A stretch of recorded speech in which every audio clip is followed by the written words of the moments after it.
Als het altijd al eens midden in het Nijsteen wilt, dat kan ook. De komende dagen is de grote kerk in Dokkum omtoveren tot een 360 graden tentoonstelling. In de expositie Noorderframe komt journalistiek werkelijk te libben. We zien nu een creatie van mensen die heel toek binnen in content maken. Een creatie van 600 inzendingen van foto's die maken binnen in het noorden.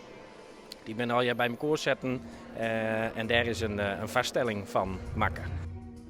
We vinden het heel belangrijk om de journalistiek, ik bij de jongeren, goed naar de man te brengen. En dat maakt soms op nieuwe manieren, want de jongeren leest geen kranten meer. Mensen zijn helemaal overrompeld. Mensen vinden het heel vet wat ze zeggen. Ben echt helemaal onder de indruk. Honderden beelden, maar Varkosijn springt er één tussenuit. Oh, jij bent de man van de rotonde? Ja. Heb je nu ook zin om naar de rotonde te gaan, zeg? Ik vind de rotonde man fantastisch. Dat is juist de puurste vorm van de mens.